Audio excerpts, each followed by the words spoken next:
Beri nama pedang ini Naga Puspa. Selamatkan dia. Jangan sampai jatuh ke tangan pendekar berwatak jahat.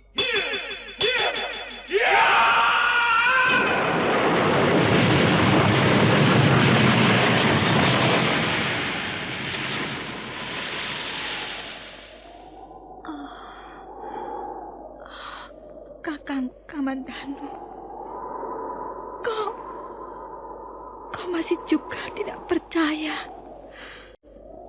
bahwa aku mencintaimu. Meisin, maafkan aku, Meisin. Meisin. Meisin!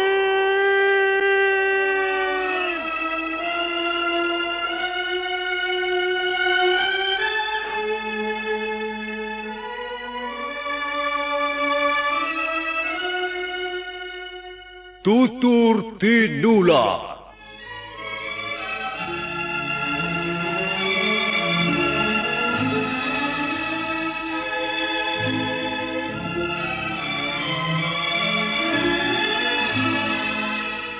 Sebuah sandiwara radio serial, produksi Sanggar Cerita dan Teater Sanggar Prativi. Sebuah kisah dengan latar belakang sejarah runtuhnya Singasari dan berdirinya Kerajaan Majapahit.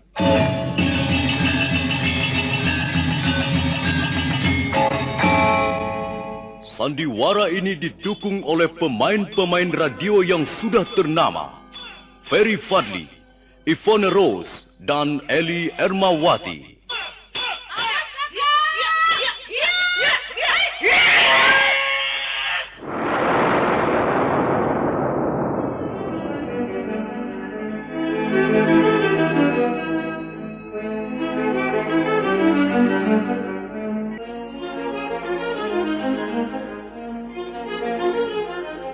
Cerita ini ditulis dan diolah oleh S. Tijab, hiasan musik dan sutradara C. Ispriyonoka. Kali ini mempersembahkan episode ke-10 dengan judul Pemberontakan Rangga Lawe.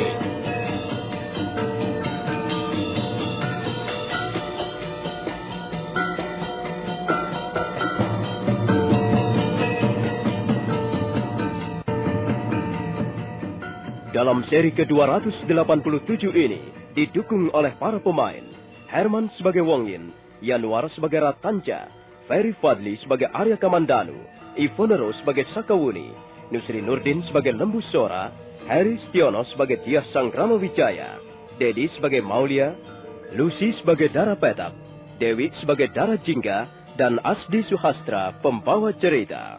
Selamat menikmati.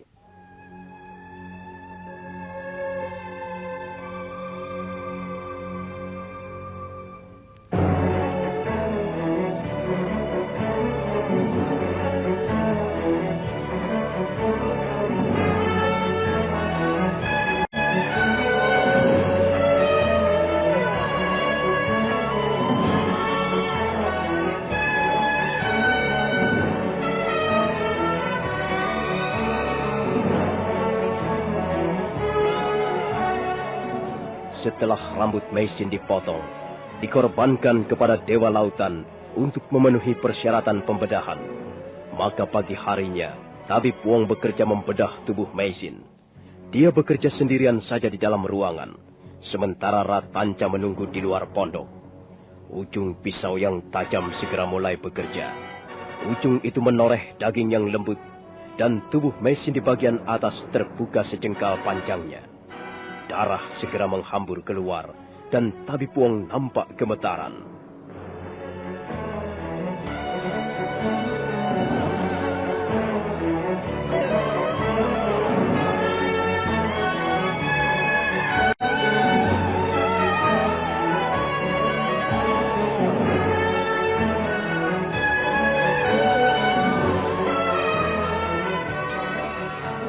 Begitu tubuh Meisin terbuka lebar, Tabi Puong segera melihat racun yang masih berkeliaran di sekitar tulang rusuknya. Tabi Puong segera meraih sebuah mangkok berisi arak putih. Setelah berkumur arak putih, Tabi Puong membungkukkan badannya. Kemudian perlahan-lahan mulutnya menyedot racun yang berwarna kuning kehitam-hitaman. Orang tua itu sampai ngos-ngosan ketika mulutnya menghisap racun yang selama ini membuat Meisin menderita penyakit parah.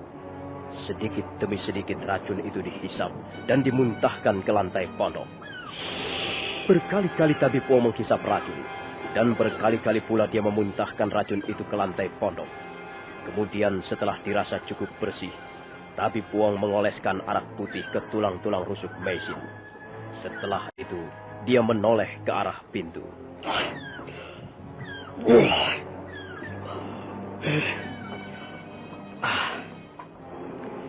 Ratanca, kau boleh masuk sekarang, nak.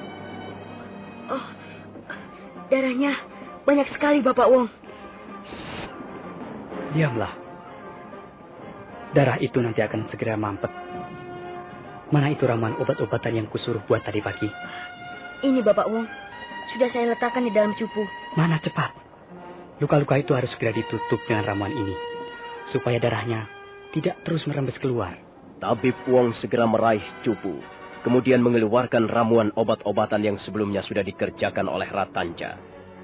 Ramuan obat-obatan itu berwarna kehitam-hitaman. Bentuknya seperti lumpur sawah, dan memang aneh sekali.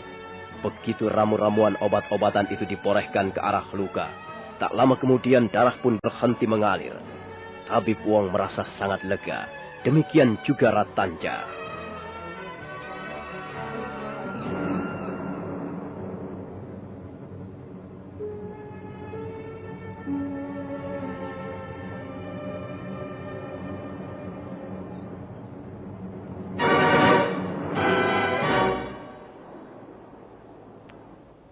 Kau lihat sendiri buktinya, bukan, Ratanca? Darah yang mengalir sudah berhenti seketika. Sekarang, aku harus segera membalut luka bekas pembedahan. Sementara kau membersihkan lantai ini, ya? Baik, Bapak Wong. Tabi Puong segera membalut luka bekas pembedahan. Sementara Ratanca membersihkan darah yang berceceran di sekitar pembaringan Meisin dan di lantai pondok. Sementara kemudian mereka sudah menyelesaikan pekerjaannya masing-masing. Meisin nampak masih tertidur dengan lelap sekali. Tabi Puong meraba keningnya. Oh, syukurlah.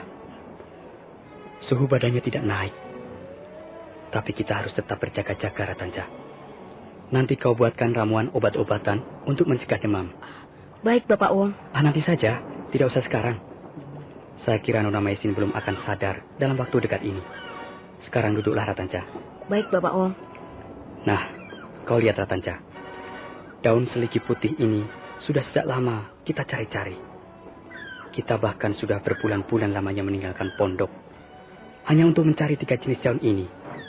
Daun seligi putih, daun panggang, dan daun racuk sisip 5. Untunglah 3 daun ini bisa kita temukan. Tanpa 3 jenis daun ini, selamanya aku tidak akan berani melakukan pembedahan. 3 jenis daun ini memang sangat berkhasiat untuk memampatkan darah. Kau lihat sendiri tadi buktinya. Sebelum kita boreh dengan ramuan 3 jenis daun ini, darah Nona Meisin masih terus mengalir. Tapi ketika kita boreh dengan ramuan 3 jenis daun ini, darahnya langsung mampet. Tidak mengalir lagi. Bahkan besok pagi kukira luka bekas pembedahan itu sudah mulai mengering. Apakah Bapak Wong sudah mengeluarkan seluruh racun yang ada di dalam tubuh kakak Meisin? Sudah, Ratanca. Racun itu sudah kau keluarkan semuanya. Memang masih cukup banyak racun yang tersisa. Racun itu menyelip di sekitar tulang-tulang rusuknya. Tanpa dilakukan pembedahan, racun itu tidak mungkin bisa dikeluarkan. Sekarang pekerjaan kita yang sangat berat sudah berhasil kita selesaikan, Ratanca. Dan sekarang kita tinggal menunggu hasilnya. Mudah-mudahan tidak ada yang mengecewakan, Ratanca. Apakah kakak Meisin masih akan lama dalam keadaan terbius ke Bapak Wong? Barangkali tengah hari nanti dia sudah akan tersadar kembali. Tapi dia belum boleh bergerak terlalu bebas. Dia masih harus terbaring di tempat tidurnya. Sudahlah, Ratanca. Lebih baik kau sekarang meramu obat-obatan untuk mencegah demam. Saya masih mengkhawatirkan suhunya akan naik malam nanti. Kalau memang suhunya naik menjadi tinggi, dia harus segera minum obat. Cepatlah Ratanja. Buatlah ramuan obat penyakit demam. Kau masih belum lupa membuatnya, bukan? Itu mudah sekali, Bapak Wong. Ramuan untuk penyakit demam, untuk penyakit gigi, untuk penyakit rabun, dan untuk penyakit perut. Saya masih ingat dengan baik. Nah, kalau begitu, cepat kerjakan. Baik, Bapak Wong.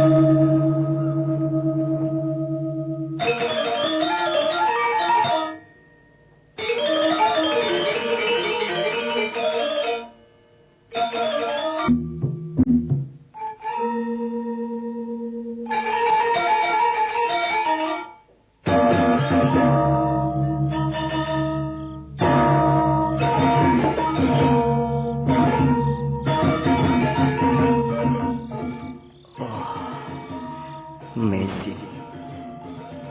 Di mana kau sekarang ini, Mesin? Apa yang terjadi dengan dirimu, istriku?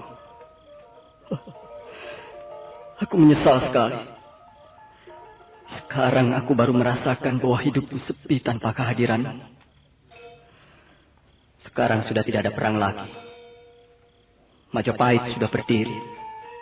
Bahkan Gusti Sanggrama Wijaya sudah duduk di atas tahta. Justru pada saat-saat damai seperti ini, aku semakin teringat padamu. Aku semakin merasakan bahwa hidupku ternyata kosong. Kosong dan hampa. Bagaikan mulut gua di pegunungan kapur.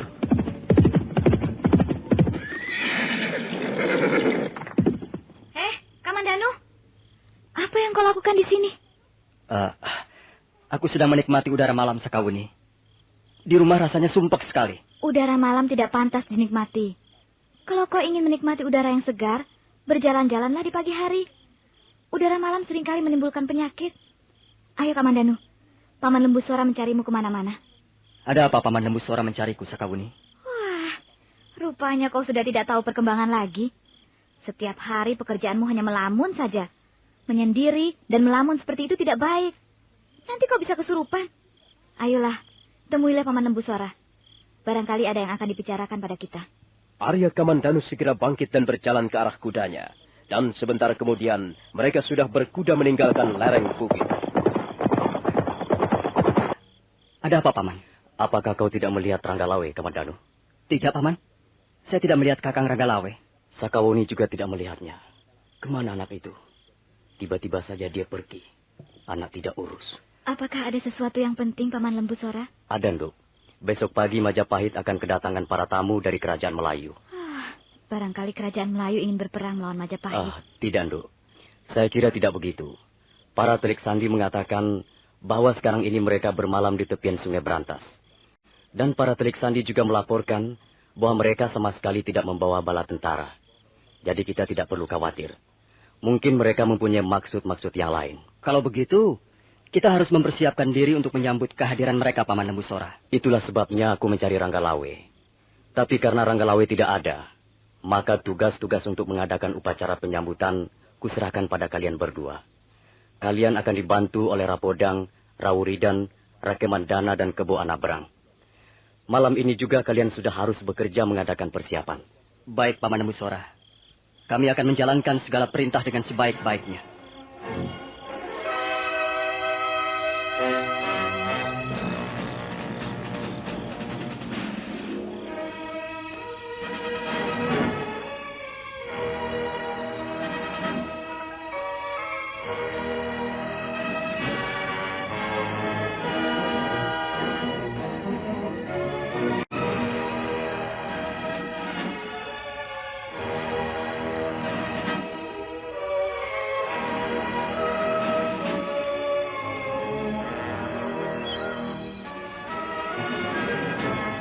Fajar mulai menyingsing.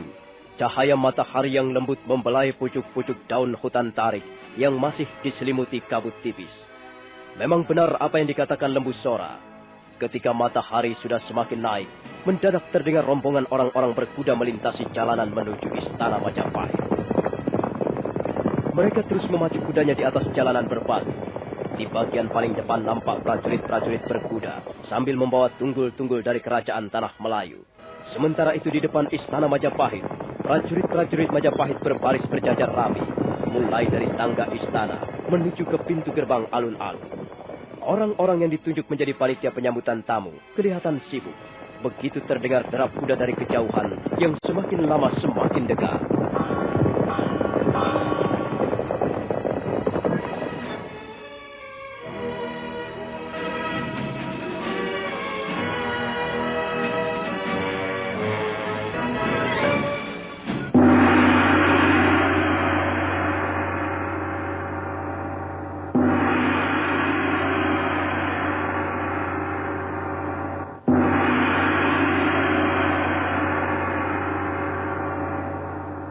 Salam ya Sang Prabu.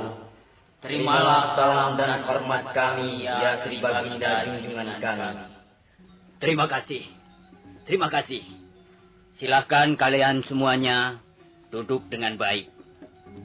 Saya Prabu Kertajasa Jayawardana, baik atas nama pribadi maupun atas nama Kerajaan Majapahit, mengucapkan selamat datang atas kehadiran tuan-tuan di istana ini. Terima kasih, ya Sang Prabu. Terima kasih atas sambutan yang hangat dan menyenangkan ini. Saya sudah membaca surat yang Tuanku Raja tulis dan dikirimkan melalui punggawa kerajaan kami beberapa hari yang lalu. Tetapi, perihal surat itu sebenarnya saya belum begitu mengerti akan isinya. Karena itu, sekarang secara lisan, saya ingin menanyakan langsung kepada Tuan Raja Maulia Warmadewa. Baiklah, Sang Prabu. Hamba akan menjelaskannya secara langsung. Seperti sudah diketahui oleh banyak negeri yang lain di tanah Jawa ini, bahwa negeri kami, negeri Melayu, telah menjadi taklukan pemerintah Singasari pada zaman Prabu Kertanegara almarhum. Pada waktu itu terjadi perang besar di negeri kami, negeri Swarnabumi. Prajurit-prajurit kami dapat dikalahkan, dan akhirnya kami mengakui takluk pada Sang Prabu Kertanegara. Adapun kunjungan kami kali ini ke Majapahit, sebenarnya hanya untuk menegaskan lebih lanjut bahwa negeri kami, Kerajaan Swarnabumi, sama sekali tidak merubah sikap, sekalipun Kerajaan Singasari sudah runtuh. Iya, negeri Singasari memang sudah tidak ada lagi, tuanku. Yang ada sekarang Majapahit. Apakah dengan munculnya Kerajaan Majapahit ini Swarnabumi bermaksud merubah pendirian? Tidak, Sang Prabu. Justru kehadiran kami ini hanya untuk menyatakan rasa takluk kepada Majapahit. Bagi kami Majapahit ataupun Singasari tidak jauh berbeda. Kami tahu Gusti Prabu masih merupakan penerus ataupun pemegang hak waris kerajaan Singasari. Kalau begitu, syukurlah. Tapi ketahuilah, Tuanku Raja, Majapahit bukanlah Singasari. Majapahit adalah Majapahit. Majapahit mempunyai kebijaksanaan sendiri dalam menentukan roda-roda pemerintahannya. Adapun mengenai pernyataan tunduk yang sekarang ini telah Tuan ucapkan di hadapan kami, tentu saja hal itu kami sambut dengan senang hati. Tapi Majapahit tidak akan mengganggu negeri Swarnabumi. Majapahit justru akan memberikan kesempatan kepada Swarnabumi untuk membangun daerahnya sendiri, sesuai dengan seleranya. Oh, terima kasih sekali Sang Prabu. Ternyata benar apa yang dikabarkan oleh orang-orang. Ternyata Sang Prabu Kertarajasa Jayawardana adalah seorang raja yang arif budiman. Dan sekarang hamba sudah membuktikannya sendiri. Di samping itu Sang Prabu, sebagai bukti tunduk dan setia kepada Majapahit, kami membawa serta 2 orang putri boyongan yang sekarang duduk bersebelahan dengan hamba inilah. Putri boyongan yang hamba maksudkan. Hamba mohon Sang Prabu sudi menerima mereka. Hamba mohon Sang Prabu sudi menjadikan mereka selir. Terima kasih Tuanku Raja Maulia Warmadewa. Tetapi sebelumnya kami menerima. Kami bermaksud mengadakan sedikit tanya jawab dengan putri boyongan yang akan diserahkan kepada kami. Sebab kami mempunyai pendapat bahwa tidak sepantasnya seorang putri dipaksa untuk melakukan sesuatu yang tidak diinginkannya. Sang Prabu Kertarajasa Jayawardana kemudian bangkit dari atas singgasananya. Raja Majapahit itu melangkah ke arah Putri Boyongan yang dimaksudkan. Untuk sesaat lamanya, Sang Prabu memandangi kedua orang Putri Boyongan tersebut. Oh, siapakah namamu? Nama hamba Dara Petak, Sang Prabu. Dan kau, siapa namamu? Nama hamba Dara Jingga, Sang Prabu. Oh, jadi nama kalian Dara Petak dan Dara Jingga. Oh, baiklah. Baiklah. Sekarang jawablah pertanyaanku, Dara Petak dan Dara Jingga. Apakah kalian berdua merasa senang menjadi Putri Boyongan? Hamba sama sekali tidak keberatan menjadi Putri Boyongan, Sang Prabu. Hamba juga tidak keberatan, Sang Prabu. Oh. Lalu apakah merasa dipaksa menjadi Putri Boyongan? Tidak, Sang Prabu.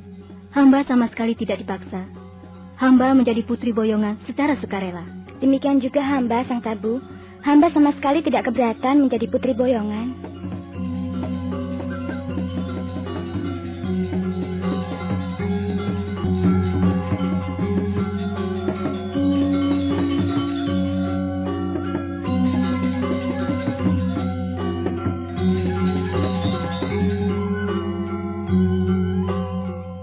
Suasana di Balai Paseban Agung menjadi hening sejenak. Sang Prabu Kertarajasa Jayawardana manggut-manggut sesaat lamanya. Kemudian beliau kembali duduk di atas singgasana.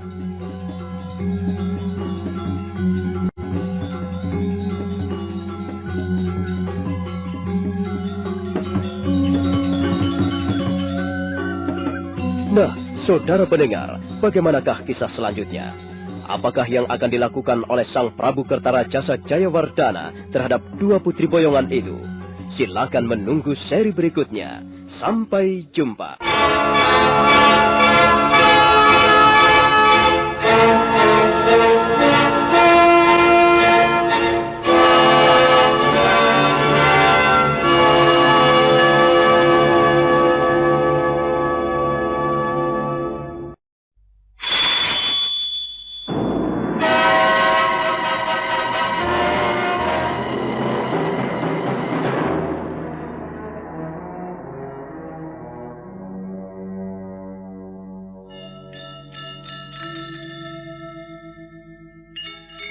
Beri nama pedang ini Naga Puspa. Selamatkan dia. Jangan sampai jatuh ke tangan pendekar berwatak jahat.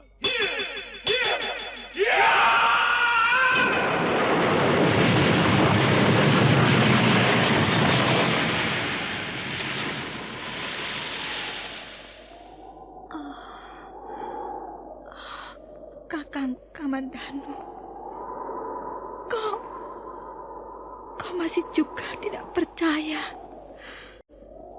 bahwa aku mencintaimu. Mesin, maafkan aku, Mesin. Mesin. Mesin!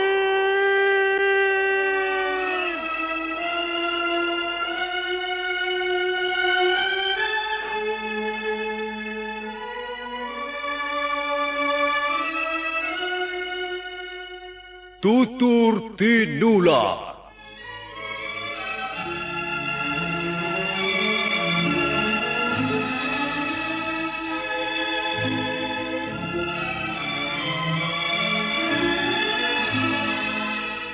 Sebuah sandiwara radio serial, produksi Sanggar Cerita dan Teater Sanggar Prativi. Sebuah kisah dengan latar belakang sejarah runtuhnya Singasari dan berdirinya Kerajaan Majapahit.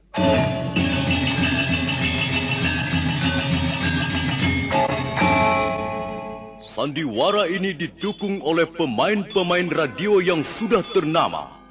Ferry Fadli, Ivone Rose, dan Eli Ermawati.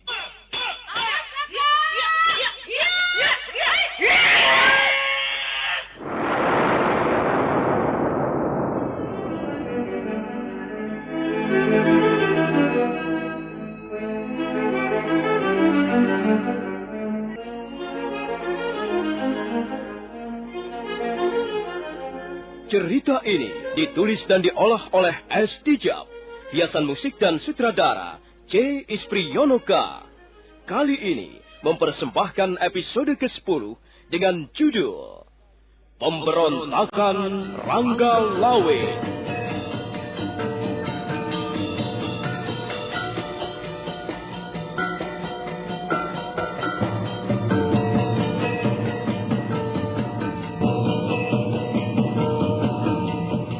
Dalam seri ke-288 ini didukung oleh para pemain Haris Tiono sebagai Dias Sang Ramawijaya, Dedi sebagai Maulia Warmadewa, Idris Apandi sebagai Ramapati, Mas Niko sebagai Nambi, Lucy sebagai Dara Petak, Dewi sebagai Dara Jingga, Nusri Nurdin sebagai Lembu Sora, Rusli sebagai Rangga Lawe, Juni Mucus sebagai prajurit, dan Asdi Suhastra pembawa cerita. Selamat menikmati.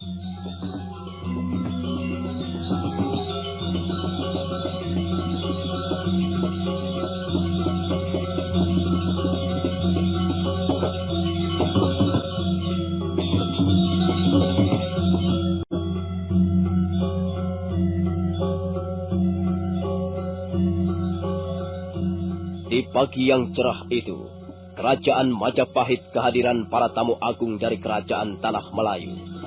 Para tamu agung itu dipimpin oleh Maulia Warmadewa, Raja Tanah Melayu sendiri. Sang Prabu Kertarajasa Jayawardana menerima para tamu-tamunya di Balai Paseban Agung Istana Majapahit yang indah.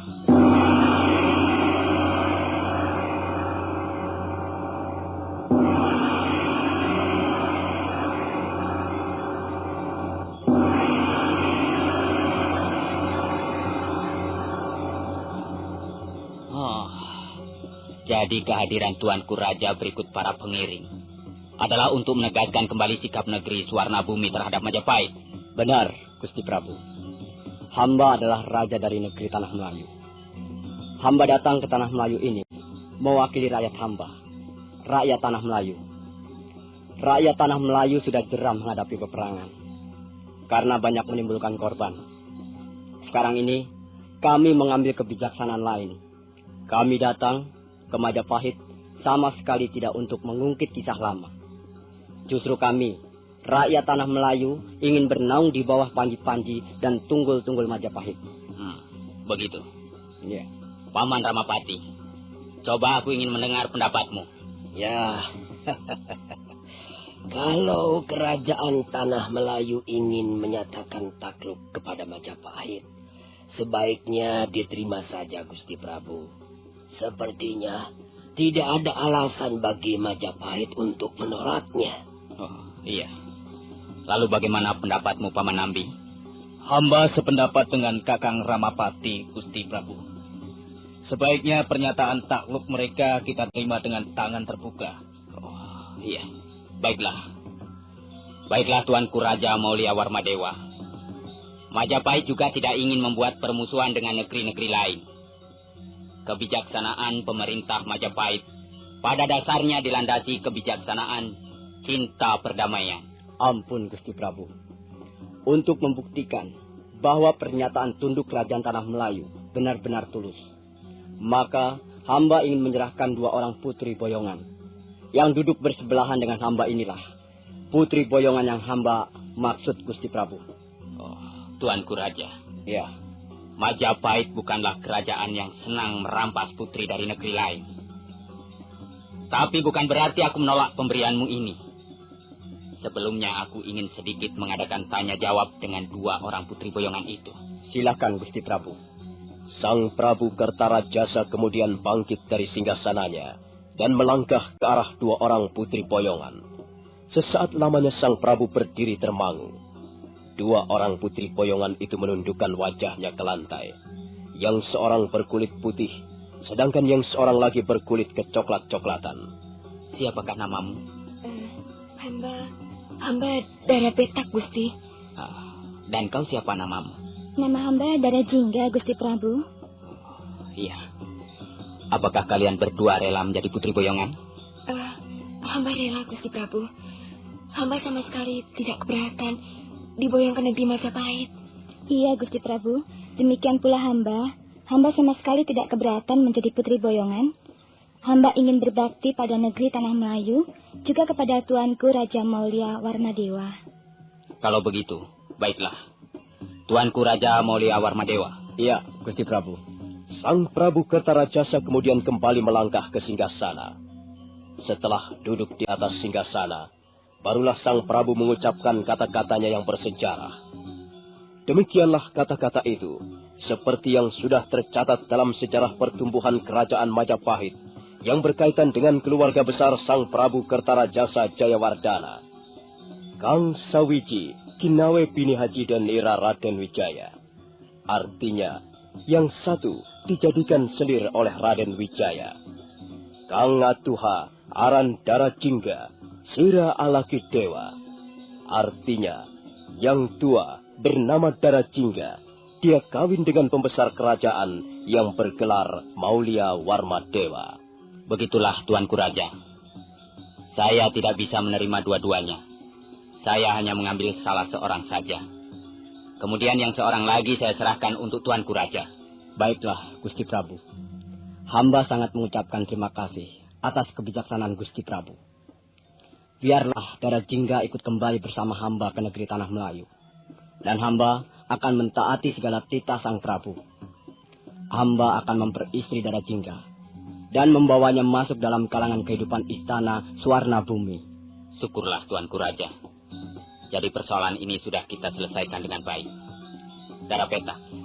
Ya, Gusti Prabu. Mulai hari ini, kau menjadi salah seorang anggota keluarga besar Istana Majapahit. Selanjutnya kau akan hidup bersama keempat orang istriku. Kau tidak perlu sungkan-sungkan. Aku akan bertindak bijaksana dan adil terhadap kalian. Ampun, Gusti Prabu. Hamba akan selalu siap menjalankan perintah Gusti Prabu. Dan mulai hari ini, kau harus mengganti namamu. Namamu bukan lagi Dara Petak. Aku akan memberimu sebuah nama yang baru. Namamu kuganti dengan Indreswari. Terima kasih, Gusti Prabu. Terima kasih tiada hingga hamba sampaikan atas kemurahan hati Gusti Prabu. Tapi Gusti Prabu, bolehkah hamba memohon sesuatu? Kau ingin minta apa, Indreswari? Hamba mohon, jika nanti Yunda Dara Jingga kembali ke negeri tanah Melayu, hamba ingin mengantarkannya sampai ke pintu gerbang kerajaan Majapahit. Oh, itu tidak menjadi soal, Indreswari. Kau boleh mengantarkan saudara tuamu sampai ke pintu gerbang istana Majapahit.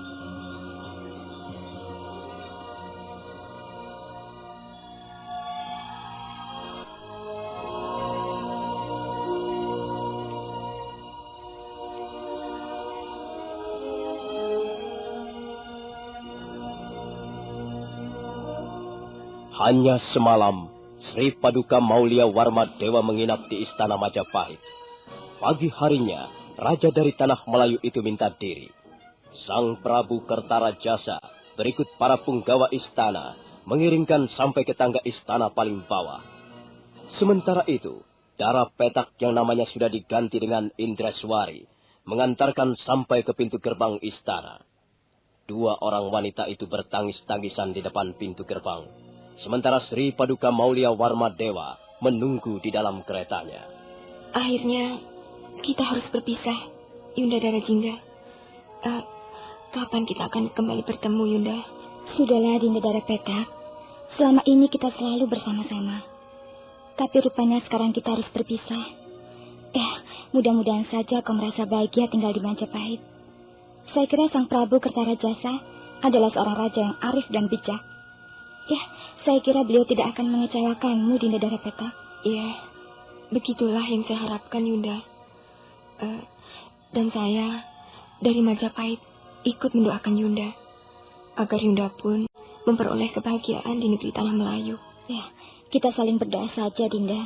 Mudah-mudahan Sang Maha Pencipta selalu menurunkan rahmatnya kepada kita semua. Nah, selamat tinggal, Dinda Dara Petak. Saya harus segera kembali ke negeri tanah Melayu. Selamat jalan, Yunda Dara Jingga. Dara Jingga kemudian menoleh ke arah kereta. Sri Paduka Maulia Warmadewa melambaikan tangannya. Dara Jingga melangkah ke atas kereta, duduk di samping Tuan Raja Maulia Warmadewa. Sementara itu, Dara Petak hanya bisa melihat dengan mata berkaca-kaca. Dan ketika rombongan dari negeri Tanah Melayu itu sudah bergerak, Dara Petak terpaksa menghapus air matanya yang mulai menetes.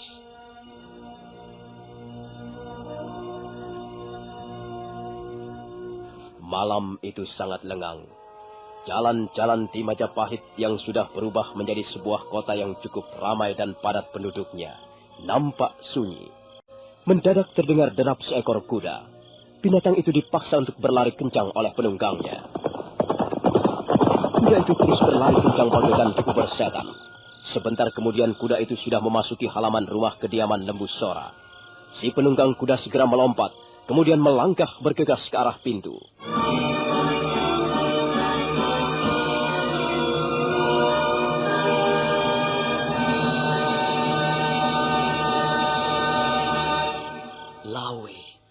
Rangga Lawe, anak tidak tahu urus. Kemana saja kau selama ini, ha? Ayo duduk. Kau tidak mendengar perkataanku, Rangga Lawe. Kemana saja kau selama ini?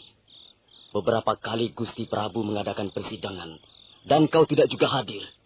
Pagi tadi Gusti Prabu bahkan menerima tamu-tamu agung dari kerajaan Melayu. Kau pun tidak hadir. Apa sebenarnya yang telah terjadi atas dirimu, Rangga Lawe? Hah? Ada apa dengan dirimu, nak? Hati dan jiwa saya sedang gemuruh, Paman Lembu Sora. Saya sudah berusaha untuk menenteramkannya, tapi selalu gagal. Dengar anakku, perang sudah selesai. Ketegangan sudah berlalu. Majapahit sudah berdiri, dan bahkan Gusti Sang Ramawijaya sudah naik tahta. Mau apa lagi kita? Sudahlah. Janganlah kau mempunyai pikiran macam-macam, Lawe.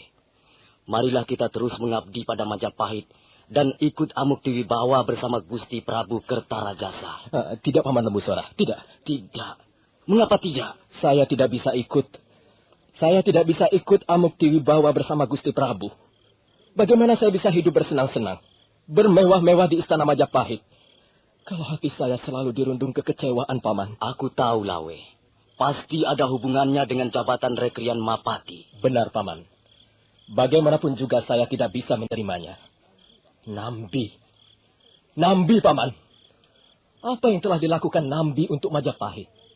Apa yang telah dilakukan oleh manusia tolol itu? Mengapa tiba-tiba nasibnya melonjak tinggi? Dan sekarang enak-enak duduk nongkrong sebagai Rekrian Mapati Majapahit. Tidak, Paman Lembu Sora, tidak. Hal ini tidak bisa saya benarkan. Rangga Lawe, kau harus bisa mengendalikan dirimu, nak. Ingat. Apa yang telah menjadi keputusan Gusti Prabu merupakan undang-undang yang tidak tertulis. Hal itu mutlak harus kita taati, kita patuhi. Apa yang sudah menjadi sabda seorang raja, haruslah kita terima dengan senang hati. Tidak bisa, Paman Lembu Sora. Saya masih seorang manusia biasa. Justru karena kau manusia biasa, kau harus segera mengakui kelemahanmu, Lawe. Janganlah terburu nafsu. Kalaulah hendak melakukan sesuatu, pikirkanlah dulu secara cermat. Kau ini adalah anak seorang cendekiawan. Ayahmu, Kakang Arya Wiraraja, adalah seorang cerdik pandai yang sangat berkenan di hati Gusti Prabu. Mengapa kau justru mempunyai watak dan sikap sebaliknya? Senang gerusa-gerusu, senang berlaku sembrono, kurang pikir dan kurang perhitungan. Mungkin Paman Lembu Sora benar. Tapi Rangga Lawe bukanlah ayahanda Arya Wiraraja, Paman. Sekalipun saya adalah anak kandungnya. Tapi saya merasa sudah cukup dewasa, Paman. Saya sudah bisa menentukan jalan hidup saya sendiri, Paman. Baiklah. Sekarang kau mau apa? Apa yang akan kau lakukan? Kalau kau merasa tidak puas karena Nambi menjadi Rekrian Mapati, lalu kau mau apa? Paman Lembu Sora, jangan memojokkan saya. Paman sudah saya anggap sebagai orang tua saya sendiri, Paman. Paman bukannya membantu dan mendukung saya, tapi malah memojokkan dan menyusahkan saya, Paman. Kau memang masih keponakanku sendiri, Rangga Lawe. Tapi kalau kau berbuat ngawur, apakah aku harus mendukung perbuatanmu itu? Tidak, Lawe. Aku ini orang tua. Orang tua sudah sepantasnya kalau membimbing anak cucunya. Kalau ada perbuatan sementara anak muda yang keliru, orang tua wajib meluruskannya. Bukan malah membombong atau mendukung. Jadi Paman Lembu Sora masih tetap menganggap bahwa sikap saya ini tidak benar. Kalau begitu baiklah. Baiklah, Paman. Saya tidak akan lagi datang kepada Paman untuk minta saran, minta pertimbangan ataupun nasihat-nasihat. Saya akan menyelesaikan sendiri urusan saya dengan Nambi. Ranggalawe, kalau kau tidak mau kunasihati, terserah. Kalau kau merasa tidak puas, kau bisa mengutarakan langsung pada Gusti Kertarajasa. Besok pagi akan diadakan persidangan. Kau bisa datang menghadap dan mengatakan apa yang ingin kau katakan kepada beliau.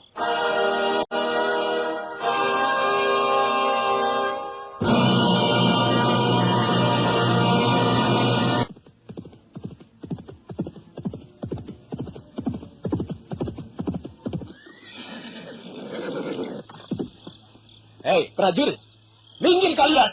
Beri aku jalan. Maaf, Gusti. Kami ditugaskan menjaga pintu gerbang. Kami diperintahkan agar menahan siapapun juga untuk masuk ke Balai Paseban Agung, kecuali mereka yang membawa lencana. Lencana apa? Lencana apa, prajurit? Lencana yang menunjukkan bahwa seseorang berhak masuk ke Balai Paseban Agung. Kurang ajar. Peraturan apa ini? Peraturan macam apa ini? Siapa yang membuat peraturan seperti ini? Hah? Aku tidak butuh lencana. Minggir, prajurit!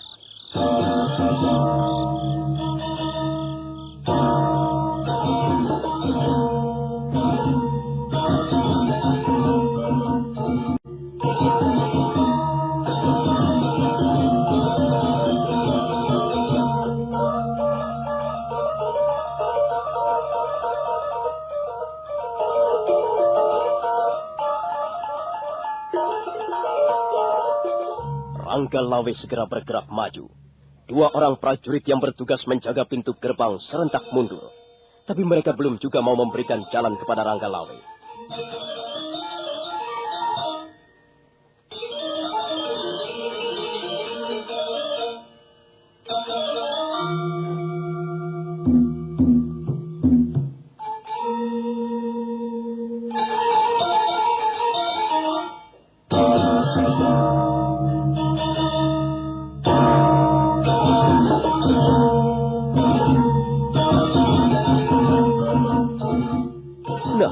Bagaimanakah kisah selanjutnya? Apa yang akan dilakukan oleh Ranggalawe? Saudara pendengar, silakan menunggu seri berikutnya. Sampai jumpa.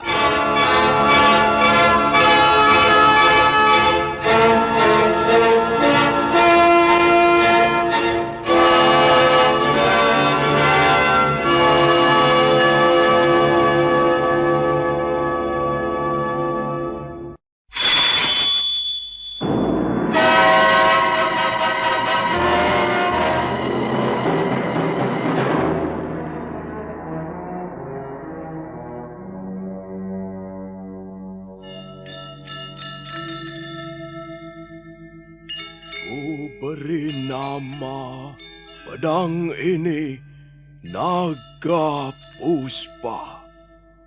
Selamatkan dia. Jangan sampai jatuh ke tangan pendekar berwatak jahat.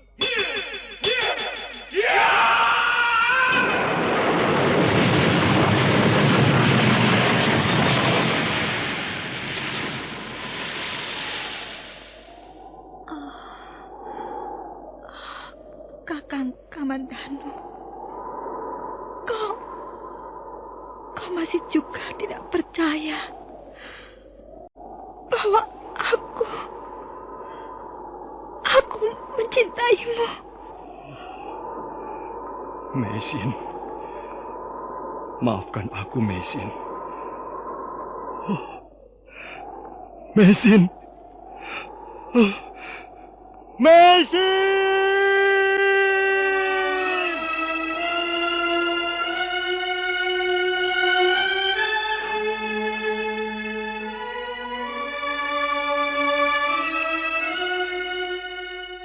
Tutur Tinula.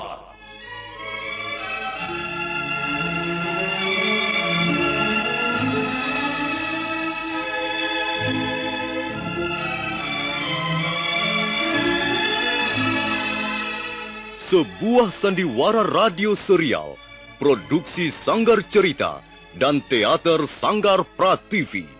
Sebuah kisah dengan latar belakang sejarah runtuhnya Singasari dan berdirinya Kerajaan Majapahit.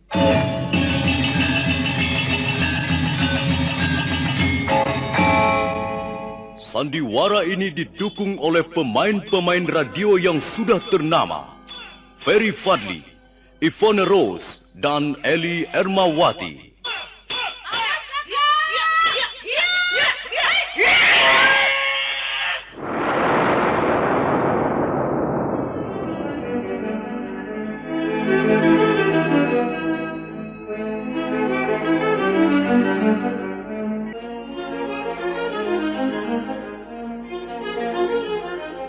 Cerita ini ditulis dan diolah oleh S. Tijab, hiasan musik dan sutradara C. Ispriyonoka.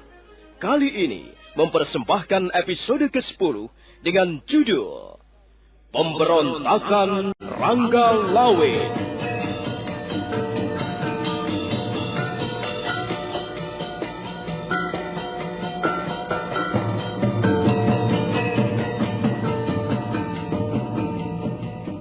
Dalam seri ke-289 ini, didukung oleh para pemain, Rusli sebagai Rangga Lawe, Duni Mocus sebagai prajurit, Idris Apandi sebagai Ramapati, Heri Stiono sebagai Dias Sang Ramawijaya, Mas Niko sebagai Nambi, Nusri Nurdin sebagai Lembu Sora, dan Asdi Suhastra pembawa cerita.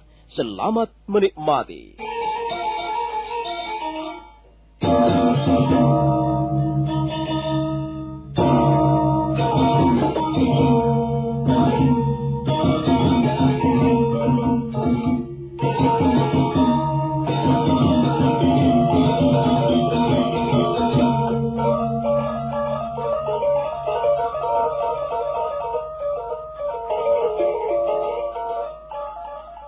Rangga Lawe menyatakan rasa tidak puasnya kepada Lembu Sora. Lembu Sora berusaha untuk memberikan nasihat banyak-banyak kepada keponakannya itu. Tapi nampaknya Rangga Lawe tidak mau menggubris. Dia tetap tidak bisa menerima bahwa Nambi dijadikan rekrian Mapatih Majapahit.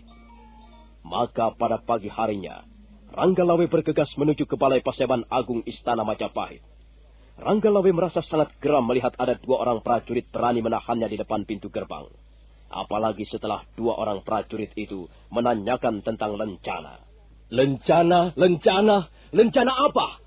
Aku tidak membutuhkan lencana hanya untuk masuk ke Balai Paseban Agung. Kalian pikir aku ini siapa? Hei, prajurit! Ampun, Gusti. Kami tahu bahwa Gusti adalah Gusti Rangga Lawe. Tapi kami tidak berani melanggar peraturan yang sudah ditentukan, Gusti. Siapa saja yang ingin masuk ke Balai Paseban Agung untuk mengikuti persidangan harus membawa lencana. Ini sudah peraturan, Gusti. Kami para prajurit hanya sekedar menjalankan perintah. Kurang ajar.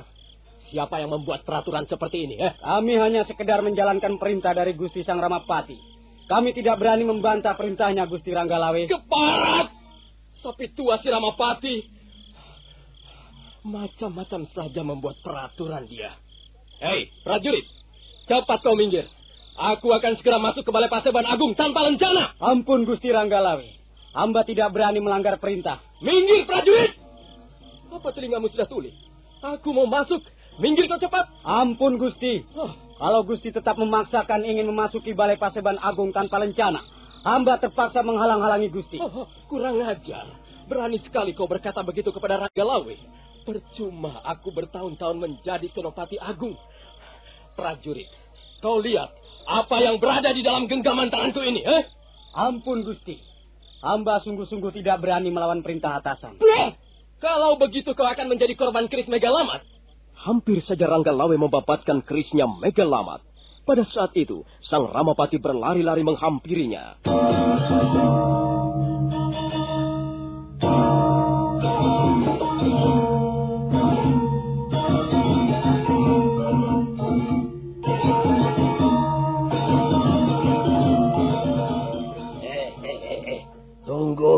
Tunggu dulu. Ada apa ini? Ada apa, Rangga Lawe? Mengapa kau ribut-ribut dengan prajurit-prajurit itu? Mereka telah berani kurang ajar kepadaku. Mereka telah berani menahanku di depan pintu gerbang ini. Ampun, Gusti. Kami telah berani menahan Gusti Rangga Lawe. Karena Gusti Rangga Lawe tidak membawa lencana. prajurit-prajurit goblok. Kalian kan bisa melihat siapa yang akan masuk. Masa Ranggalawe harus juga menggunakan lencana? Dasar prajurit-prajurit dungu. Tentu saja kalian harus memberikan jalan kepada Ranggalawe. Jangan mentaati perintah dengan cara membabi buta seperti itu, prajurit. Ayo, Ranggalawe. Maafkan prajurit-prajurit tolol itu. Seharusnya mereka tidak boleh berbuat seperti itu. Mereka seharusnya tahu siapa dirimu. Ayo Ranggalawe. Gusti Prabu sudah hampir memulai persidangan. Ayo, saya antarkan masuk. Tidak usah Ramapati. Aku bisa berjalan sendiri. Prajurit. Baru menjadi prajurit penjaga. Kalian sudah berani sombong. Jangan sekali lagi kau mengulanginya. Kalau sampai sekali lagi kau berani melakukan hal yang serupa kepadaku, kepalamu akan kulemparkan ke jalanan.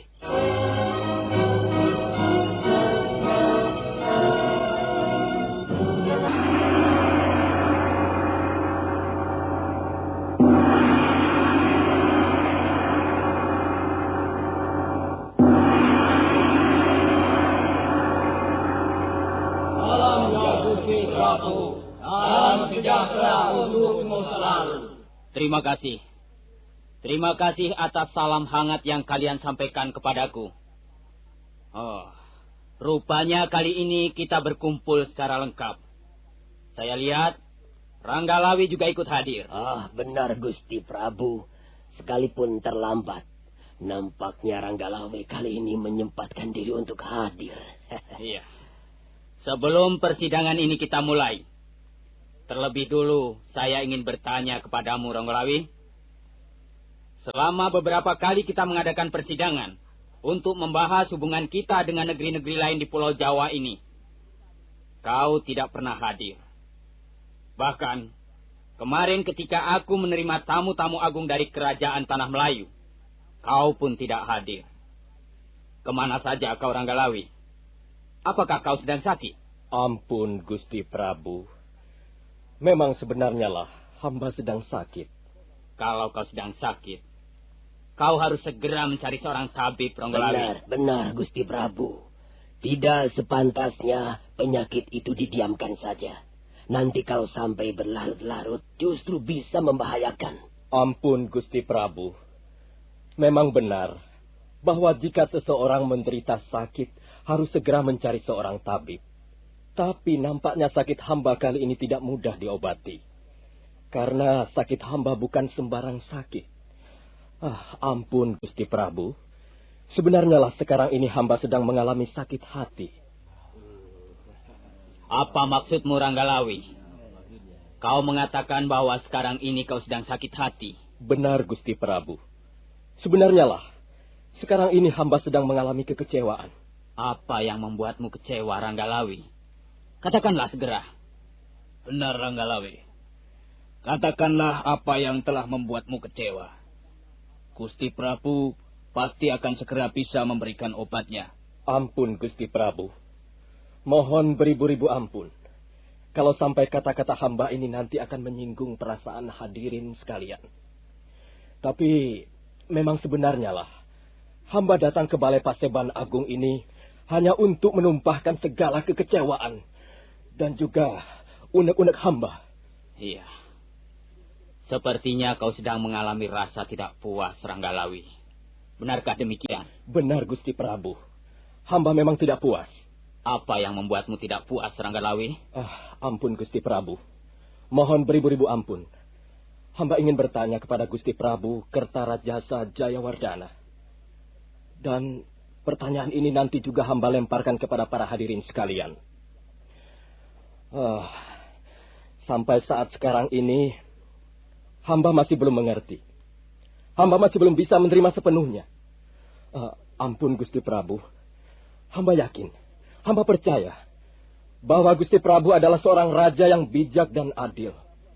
Gusti Prabu pantas menjadi suri tauladan dan panutan bagi para kaula Majapahit. Masa depan Majapahit sepenuhnya terletak di tangan Gusti Prabu Kertarajasa. Tapi hamba sangat menyesalkan sekali, Gusti Prabu. Hamba sangat menyayangkan sekali. Apalah jadinya Majapahit ini nanti Kalau orang seperti Nambi itu menjadi rekrian Mapati.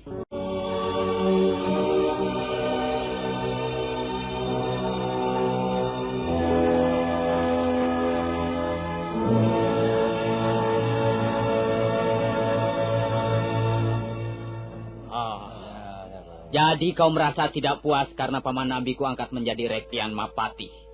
Begitukah, Ranggalawi? Benar, Gusti Prabu. Usaha Gusti Prabu untuk membuat Majapahit gilang gemilang.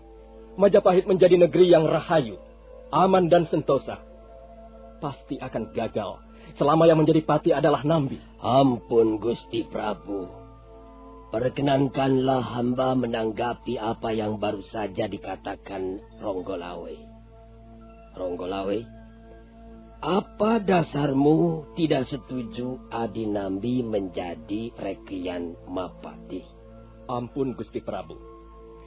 Hamba hanya ingin bicara dengan Gusti Prabu saja. Hamba mempunyai alasan yang kuat. Mengapa Nambi tidak pantas dijadikan patih? Kalau misalnya Paman Lembu Sora dianggap kurang memenuhi syarat untuk dijadikan rekrian Mapati, mengapa bukan hamba? Mengapa harus Nambi? Menurut pendapat hamba, menjadikan Nambi sebagai rekrian Mapati lebih banyak merugikan daripada menguntungkan negara. Ampun, Gusti Prabu. Maafkan atas kelancangan keponakan hamba ini. Ranggalawe, kau harus berbuat sopan di depan Gusti Prabu Kertarajasa. Sekarang ini sedang diadakan persidangan agung. Mengapa kau justru merusak suasana? Saya tidak bisa membiarkan hati saya terus-menerus dimakan kekecewaan, Paman Lembu Sora. Saya harus menumpahkan unek-unek saya. Biar semuanya mendengar. Saya memang belum bisa menerima kenyataan ini. Bagi saya, Nambi tetap tidak pantas menjadi rekrian Mapati Majapahit. Selama ini saya dan Paman Lembu Sora lebih banyak berjasa ketimbang Nambi. Tenanglah, Ranggalawi. Janganlah mengumbar hawa nafsu di Balai Paseban Agung ini. Nanti akibatnya akan bisa menjadi buruk. Bukan menjadi buruk untukmu sendiri, tapi buruk untuk semuanya, Ranggalawi. Ampun, Gusti Prabu. Maafkan. Sekali lagi maafkan kelancangan mulut keponakan hamba ini. Saya tahu, Paman Lembu Sora. Saya bisa mengerti. Ranggalawi. Iya, Gusti Prabu. Kalau Paman Nambi ku jadikan rekrian Mapati Majapahit, bukan berarti tidak ada alasannya. Selama ini, kita semua tahu bahwa Paman Nambi sudah kita anggap sebagai tetua di antara kita semua. Paman Nambi juga ikut berjasa dalam membangun kerajaan Majapahit ini. Banyak sekali orang yang berjasa, dan mereka semuanya sudah sepantasnya memperoleh imbalan atas jasa-jasa mereka. Karena itu, aku sendiri merasa heran. Aku hampir tidak percaya mendengar apa yang baru saja kau katakan di depan para hadirin. Apa yang membuat kau tidak puas? Apa yang membuat kau tidak setuju Paman Nambi ku jadikan rekrian Mapati? Sudah hamba katakan sejak semula, Gusti Prabu. Nambi bukanlah orang yang cocok untuk duduk menjabat sebagai rekrian Mapati. Dan menurut hamba, Paman Lembu Sora lebih pantas. Ampun, Gusti Prabu. Janganlah didengar kata-kata Ranggalawe. Ranggalawe, kau jangan membuat malu pamanmu sendiri. Apa yang baru saja kau katakan itu, ha? Anak liar. Sudahlah, Ranggalawe. Janganlah berbuat macam-macam. Nanti akibatnya akan menjadi buruk untuk masa depanmu. Tidak, Paman Lembu Sora. Saya sudah bertekad. Kalau misalnya Paman Lembu Sora menolak, saya sanggup menjabat sebagai rekrian Mapati. Saya sama sekali tidak rela kalau Nambi menjabat sebagai rekrian Mapati. Ampun, Gusti Prabu. Perkenankanlah hamba menanggapi apa yang baru saja dikatakan Ranggalawe. Silahkan, Paman Nambi. Saya harap jangan sampai terjadi perselisihan di antara teman sendiri. Silahkan, Paman. Ranggalawe, kalau kau memang bernafsu untuk menduduki jabatan sebagai rekrian Mapati, aku rela menyerahkannya padamu. Ambillah jabatan itu, Ranggalawe. Kalau kau merasa pantas, kau merasa lebih cocok, merasa lebih mampu, merasa lebih berjasa terhadap pertumbuhan kerajaan Majapahit, silahkan ambil. Tenang, sabar Adi Nambi. Janganlah Adi Nambi berkata seperti itu. Kau sudah dikukuhkan sebagai Reklian Mapati. Kau harus menghormati apa yang sudah menjadi sabda seorang raja. Jabatan Reklian Mapati bukanlah jabatan sembarangan yang bisa dilempar ke sana kemari pada sembarang orang. Kita semua harus menghormati apa yang sudah menjadi keputusan Gusti Prabu Kertarajasa. Janganlah berkata seperti itu, Adinambi. Dan kau, Ronggolawe, kau juga tidak pantas berkata seperti itu di depan Gusti Prabu. Apa hakmu untuk mengambil alih jabatan Reklian Mapati dari Adinambi? Kau jangan terlalu sombong. Kau merasa dirimu paling berjasa, sehingga kau tidak bisa lagi melihat jasa-jasa orang lain. Semua orang tahu Adinambi juga banyak berjasa. Diam kau, Ramapati. Apa urusanmu ikut berbicara? Kau memang berkomplot dengan Nambi. Kau kira aku tidak tahu siapa kalian berdua itu? Apa yang telah kalian lakukan ketika terjadi perang melawan bala tentara Kediri? Apa yang kalian lakukan ketika terjadi pertumpahan darah antara prajurit-prajurit Majapahit melawan bala tentara Tartar? Kalian hanya berlari-lari mondar-mandir ke sana ke sini sambil berteriak-teriak tanpa ada manfaatnya. Berapa banyak prajurit-prajurit musuh telah kau bunuh? Ayo katakan. Katakan di depan para hadirin semuanya. Jangan hanya mengaku-ngaku sebagai orang-orang berjasa. Aku tidak percaya bahwa kalian adalah orang-orang berjasa. Kalian hanya orang-orang yang pandai mengambil muka di depan Gusti Prabu. Kalian hanyalah pandai menjilat, pandai mengambil hati Gusti Prabu. Tapi sebenarnya kalian tidak becus bekerja. Kalian orang-orang yang kosong melompong. Kalian pengecut, penakut, kutu busuk. Ranggalawe, jagalah lidahmu. Ingat, kita semua sedang bicara dengan Gusti Prabu Kertarajasa. Hormatilah Balai Paseban Agung ini, Ranggalawe. Jangan hanya mengumbar mulut seenaknya. Bagus Nambi. Jadi kau merasa tersinggung juga rupanya. Itu namanya bagus. Karena rupanya kau masih mempunyai rasa malu. Nah, berkacalah pada dirimu sendiri, Nambi. Jangan hanya merasa enak karena duduk menjabat sebagai Reklian Mapati. Kursi jabatan itu nanti akan membuat matamu mendelik dan urat-urat lehermu patah. Kurang ajar kau, Ranggalawe. Kata-katamu terlalu kasar dan tidak senonoh. Kau mau apa, Nambi? Mau marah kepadaku? Ayo, silakan. Tapi sekali lagi saya tegaskan bahwa saya tetap tidak bisa menerimamu menjadi Reklian Mapati Majapahit. Telah kita saksikan bersama tindak tandukmu dalam peperangan. Nambi adalah perwira goblok, perwira penakut, lemah, tanpa keberanian, tanpa jasa, dan tanpa kepribadian. Tapi dia adalah seorang yang beruntung. Di samping itu juga seorang yang sangat licik. Tutup mulutmu, Ranggalawe. Tidak. Kalau aku menutup mulutku, maka kebenaran dan keadilan tidak akan bisa bicara. Tidak, Nambi, tidak. Semua ini kulakukan berdasarkan keyakinanku. Pokoknya selama Majapahit mempunyai pati seorang seperti Nambi, lambat atau cepat akhirnya akan runtuh. Ampun, Gusti Prabu. Mohon beribu-ribu ampun atas perbuatan dan kekurang ajaran Ranggalawe keponakan hamba ini. Ranggalawe, sudahlah anakku. Janganlah membuat keributan seperti ini. Memalukan. Kalau sampai rakyat kecil tahu, kemana muka kita harus kita sembunyikan. Kita tidak perlu menyembunyikan muka, Paman Lembusora. Kita tidak berbuat salah. Kita hanya ingin rasa keadilan, Paman. Ranggalawe. Iya, Gusti Prabu. Jadi dengan kata lain, kau menganggap apa yang telah menjadi keputusanku itu tidak adil, Ranggalawe. Ampun, Gusti Prabu. Hamba tidak bisa menolak apa yang dikatakan hati nurani hamba. Memang demikianlah adanya.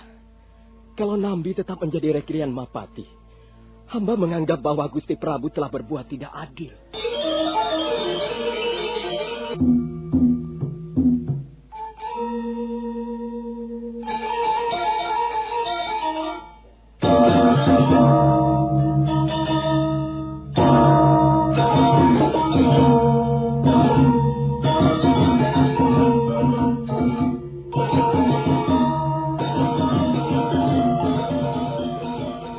suasana di Balai Paseban Agung Istana Majapahit menjadi sangat panas. Kata-kata Ranggalawe memang cukup pedas. Merah pada muka Nambi mendengar dirinya diolok-olok Ranggalawe di depan orang banyak.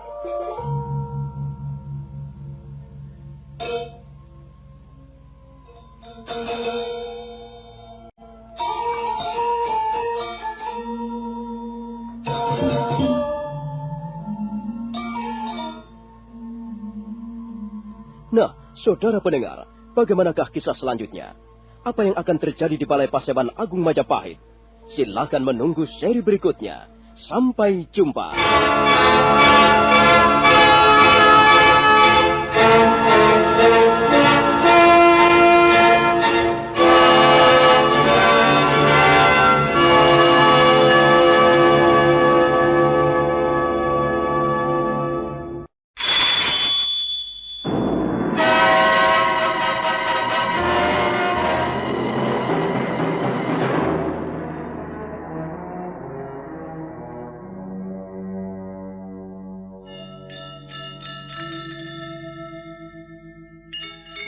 Beri nama pedang ini Naga Puspa. Selamatkan dia. Jangan sampai jatuh ke tangan pendekar berwatak jahat.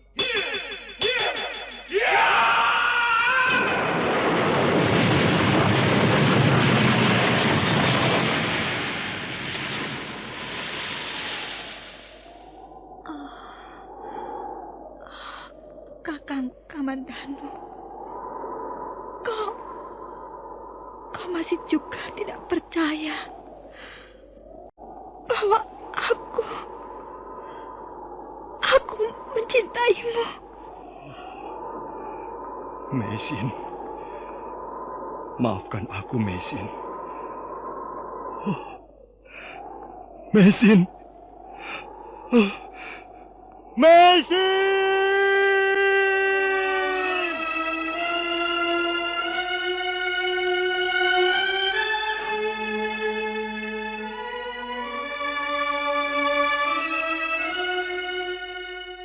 Tutur Tinula.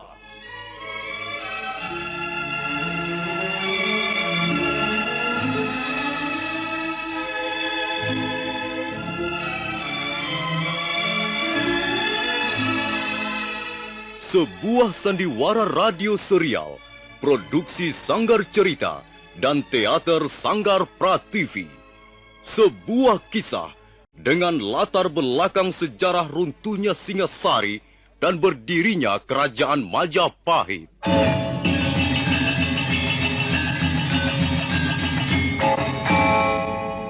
Sandiwara ini didukung oleh pemain-pemain radio yang sudah ternama. Ferry Fadli, Ivone Rose, dan Eli Ermawati.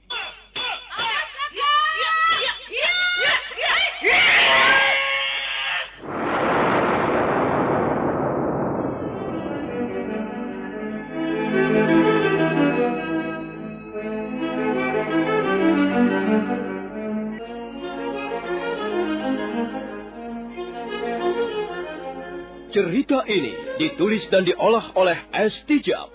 Hiasan musik dan sutradara C. Ispriyonoka. Kali ini mempersembahkan episode ke-10 dengan judul Pemberontakan Ranggalawe.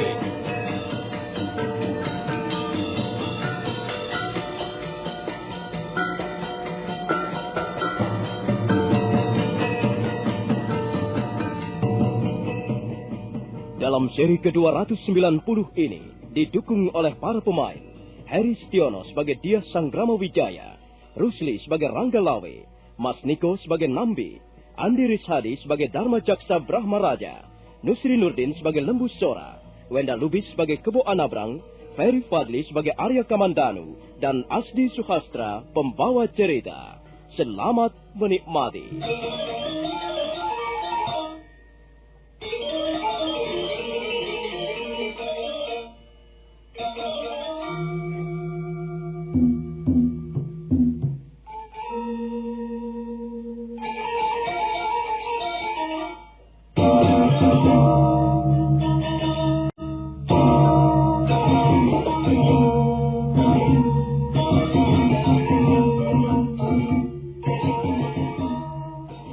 suasana di Balai Paseban Agung Istana Majapahit panas terasa. Ketegangan semakin menjadi-jadi. Ranggalawe nampak sudah nekat sekali. Kata-katanya meluncur dengan jelas dan bernada kasar. Sang Prabu Kertarajasa Jayawardana kelihatan sangat prihatin melihat sikap dan tindak tanduk Ranggalawe. Sebenarnya beliau sangat menyayangi Ranggalawe. Karena itu beliau selalu berusaha untuk bersikap lemah lembut.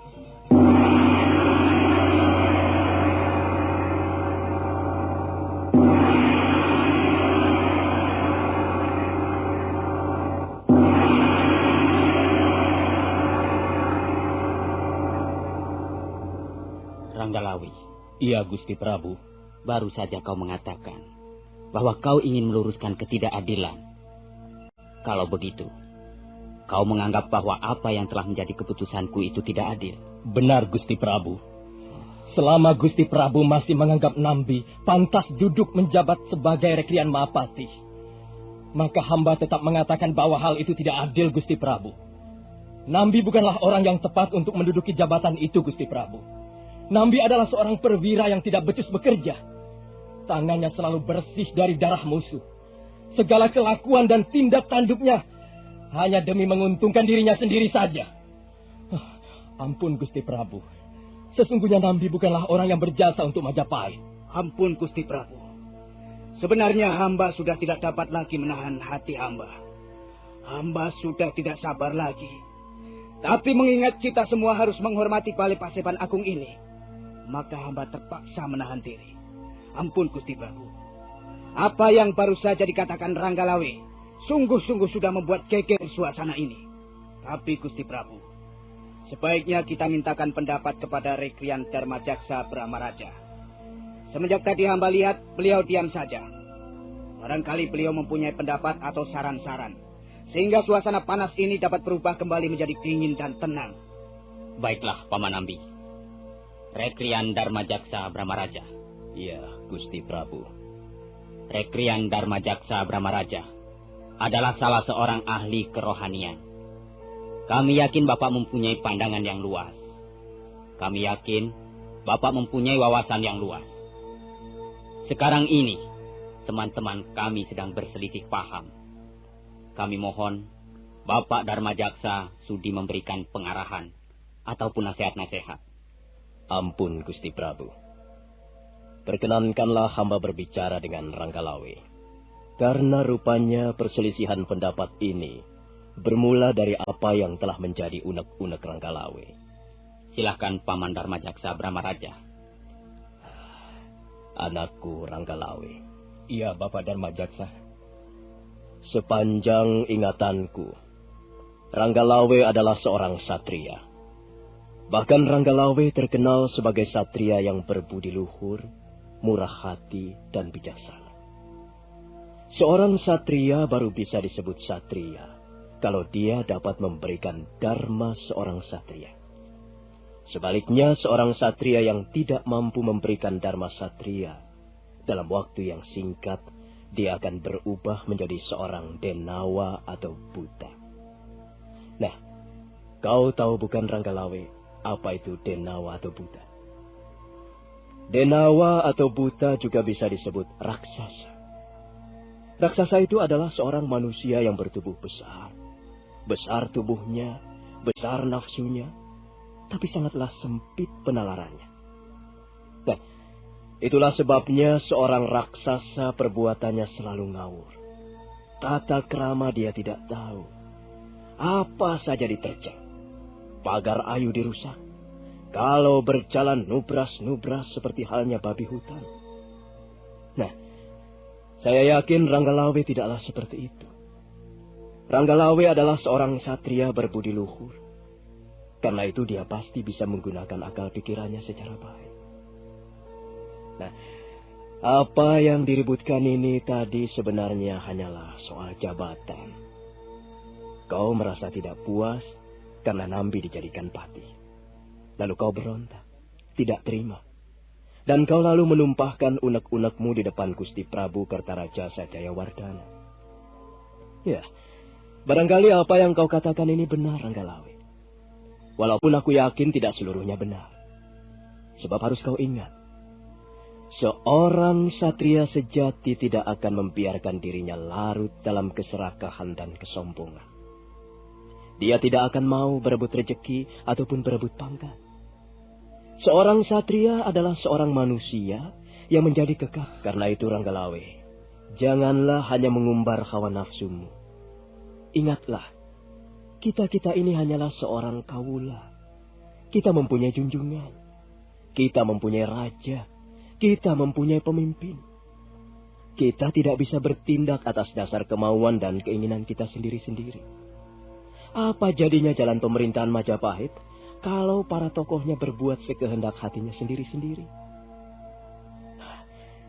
Sudahlah Ranggalawe. Hentikanlah pikiran-pikiranmu yang kacau balau itu. Tataplah wajah Gusti Prabu. Pandanglah wajah Sang Prabu Kertarajasa Jayawardana. Hormatilah kata-kata beliau. Kita hanya seorang kaula. Dan kewajiban seorang kaula ialah mengabdi kepada Ratu Gustinya. Sebentar, Bapak Dharma Jaksa Brahmaraja. Ya, bagaimana Ranggalawe? Saya tidak bisa berbicara berputar-putar, Bapak.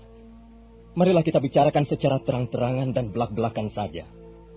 Sekarang ini, saya sedang mengalami rasa tidak puas. Dan saya hanya seorang manusia biasa.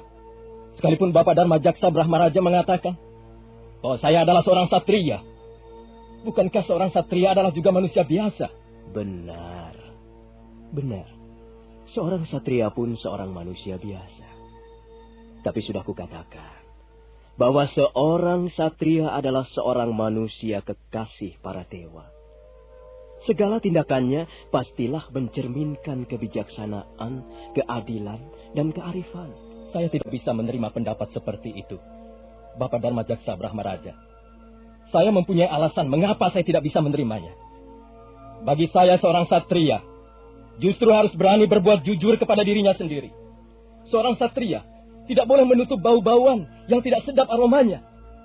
Jika seorang satria sudah mau mengkhianati hati nuraninya, maka pada saat itu dia sudah berhenti menjadi satria, Bapak. Sebab dia sudah takut. Dia sudah gentar. Dia tidak berani berkata benar. Dia menjadi bebek. Entah apa yang menjadi alasannya. Mungkin takut kehilangan hidup mewah. Tapi yang jelas dia sudah tidak berani mewakili rasa kebenaran dan keadilan di muka bumi ini. Seorang satria seperti itu, sekalipun menjadi kekasih para dewa di atas langit, dia tidak lebih dari seorang manusia yang tidak bermutu. Nambi itulah. Nambi itu contohnya. Sudahlah Ranggalawe, cukup sudah. Ampun Gusti Prabu. Nampaknya Ranggalawe adalah seorang yang cukup alot. Ampun Gusti Prabu. Nampaknya kata-kata hamba tidak lagi mempan. Sekarang semuanya hamba serahkan kembali ke tangan Gusti Prabu Kertarajasa. Sekali lagi hamba mohon ampun Gusti Prabu. Ampun Gusti Prabu. Maafkanlah kami. Karena kami telah berselisih paham. Sehingga suasana Balai Paseban Agung ini terganggu. Tapi biarkanlah persoalan ini kami selesaikan sendiri. Ini adalah persoalan pribadi antara saya dengan Ranggalawe. Biarlah kami berdua yang akan menyelesaikannya. Nah, Ranggalawe, kau mau berkata apa lagi, Nambi? Semenjak tadi, kau telah habis-habisan memaki-maki aku di depan para hadirin. Kau katakan Nambi adalah seorang pengecut, seorang perwira yang tidak becus bekerja. Tangannya bersih oleh darah musuh. Baik. Tapi Nambi bukanlah seperti orang yang baru saja kau katakan, Ranggalawe. Aku adalah seorang pendekar dari Lamajang. Bagus, Nambi. Sekarang apa maumu? Ingin mengadu kesaktian dengan Ranggalawe? Ayo, pilih harinya. Tentukan tempatnya. Kapan dan di mana saja kita bisa berlaga. Aku tidak sudi melayani kesombonganmu, Ranggalawe. Dengar, kalau kau memang benar-benar jantan sejati, pulanglah ke Tuban. Kerahkanlah orang-orangmu dan berontaklah terhadap Majapahit. Nanti kita akan bertemu di medan peperangan. Babo. Bagus, Nambi. Usulmu cukup gitu. Baik, kita pasti akan bertemu di medan peperangan. Ampun Gusti Prabu, hamba terpaksa meninggalkan Balai Paseban Agung ini. Setelah menepuk pahanya keras, Ranggalawe segera bangkit dan bergegas melangkah meninggalkan Balai Paseban Agung. Bayangkan, mengapa Ranggalawe sampai berbuat seperti itu? Sungguh sangat disesalkan. Seharusnya dia bisa berpikir panjang. Ampun Gusti Prabu. Ranggalawe keponakan hamba itu memang sangat kurang ajar kelakuannya. Pasti hal itu akan membuatnya susah sendiri. Dia harus menanggung segala akibat perbuatannya itu, Gusti Prabu. Sekarang apa yang harus kita lakukan, Paman Nebusora? Saya menjadi tidak enak sendiri. Ranggalawe adalah putra tunggal Tuan Arya Wiraraja. Sedangkan kita semua tahu bahwa Tuan Arya Wiraraja sangat berjasa dalam pembangunan kerajaan Majapahit ini. Saya menjadi gugup. Apa yang sebaiknya kita lakukan, Paman Nebusora? Ampun Gusti Prabu. Biarlah hamba yang menangani persoalan ini. Selama masih ada hamba dan Kebo Anabrang, hamba kira Ranggalawe tidak akan berani berbuat yang tidak-tidak. Namun begitu Ranggalawe harus diawasi, Paman Nebusora. Arya Kamandanu dan kau Kebo Anabrang. Iya Gusti Prabu. Cobalah kau awasi Ranggalawe. Jangan sampai dia berbuat di luar batas. Pergilah kalian berdua dan amatilah Ranggalawe dari kejauhan. Baik Gusti Prabu.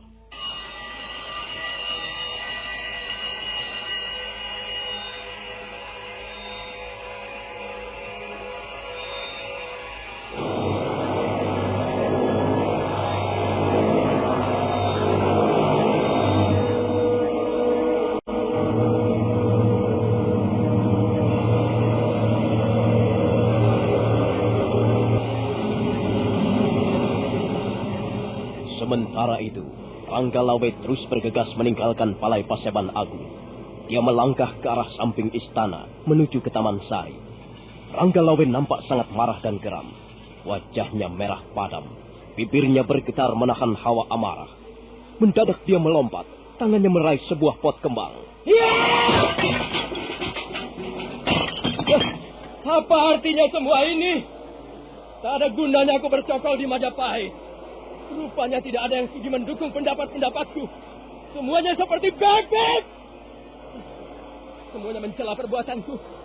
Mereka semuanya sudah tidak jujur terhadap dirinya sendiri. Melihat ketidakadilan seperti ini, mereka hanya membungkam 1000 bahasa. Berdebat! Aku tetap tidak rela melihat Nambi duduk ongkang-ongkang di atas kursi reklian Mahapati. Oh, semuanya berjiwa pengecut, penakut, kutu busuk.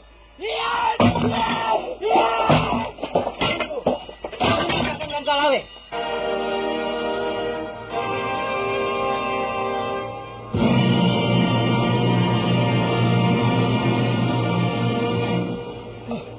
Kau Kebo Anabrang? Kau juga Arya Kamandanu? Oh, mau apa kalian mengikuti aku? Sabar Kakang Ranggalawe. Jangan marah-marah begitu. Marilah kita bicarakan persoalan ini secara baik. Tidak biasanya Kakang Ranggalawe marah-marah seperti ini. Tutup mulutmu, Kamandanu. Aku tidak butuh nasihat siapapun. Hentikan Kakang Ranggalawe. Hentikan kataku. Apa Kebo Anabrang? Kau berani melarang aku berbuat sesuatu di istana Majapahit ini? Kau tahu siapa Ranggalawe? Aku tahu siapa dirimu, Kakang Ranggalawe. Semua orang tahu Kakang Ranggalawe adalah orang yang sangat berjasa dalam pembangunan Majapahit. Tapi tidak sepantasnya Kakang berbuat seperti ini. Apa salahnya pot-pot kembang ini? Apa salah mereka sehingga Kakang hancurkan? Kakang harus bisa menahan diri sedikit. Pergi kau Kebo Anabrang. Jangan turut campur urusanku ini. Kalau kau tidak ingin berhadapan dengan Ranggalawe. Kakang Ranggalawe, aku datang ke tempat ini untuk mengemban tugas dari Gusti Prabu Kertarajasa. Kau ditugaskan apa oleh Sang Prabu? Kami ditugaskan untuk mengawasimu, Kakang Ranggalawe. Gusti Prabu Kertarajasa sudah cukup bersikap lunak. Tapi Gusti Prabu tidak ingin Kakang Ranggalawe berbuat di luar batas. Kurang ajar. Jadi kalian semuanya sudah berkomplot untuk memusuhi aku?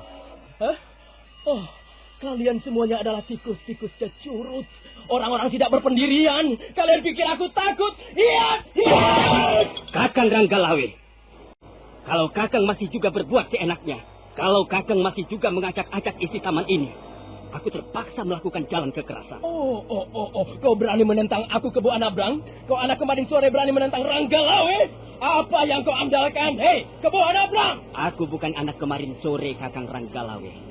Sama seperti halnya Kakang Ranggalawe, aku pun sudah cukup kenyang makan garamnya peperangan. Aku sudah kenyang membunuh musuh-musuh dalam medan pertempuran. Kakang tidak perlu menggertakku. Tidak perlu mengancam Kebo Anabrang. Kalau Kakang masih juga berbuat kurang ajar di taman ini, maka Kakang harus berhadapan dengan Kebo Anabrang. Parat! Setan alas Kebo Anabrang! Kubunuh kau! Sabar, Kakang Ranggalawe, sabar. Sudahlah, adik Kebo Anabrang, sudah. Hentikan perselisihan yang tidak membawa manfaat ini. Mengapa kita harus bertarung di antara sesama teman sendiri? Percayalah, semua ini tidak akan ada gunanya. Hei, cepat kalian pergi dari sini. Kalau tidak, kalian akan menanggung akibatnya. Kebo Anabrang, mengapa matamu mendelik-delik seperti itu? Huh?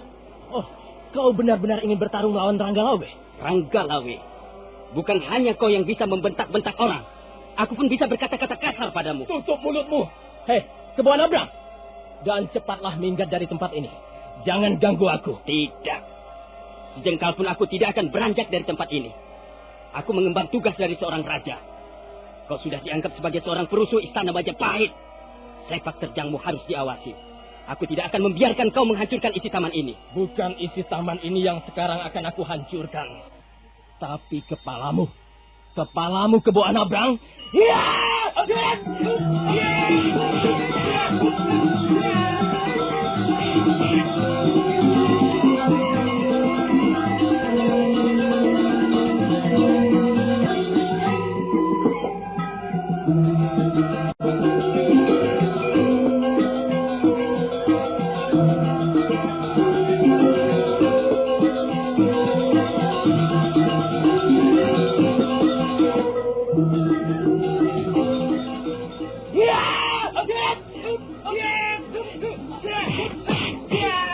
Ranggalawe segera menyerang dengan gencar. Tapi Kebo Anabrang adalah juga seorang panglima perang muda yang cukup berpengalaman. Pada saat penyerbuan ke Suara Bumi, ketika zaman pemerintahan Prabu Kertanegara, Kebo Anabrang juga ikut memimpin pasukan. Karena itu dia tidak segera menjadi gugup melihat serangan-serangan Ranggalawe yang datang bertubi-tubi. Sementara itu Arya Kamandanu menjadi kebingungan. Untuk sesaat lamanya dia hanya melihat saja jalannya pertarungan. Nah, saudara pendengar, bagaimanakah kisah selanjutnya? Apakah yang akan dialami oleh Ranggalawe? Silakan menunggu seri berikutnya. Sampai jumpa.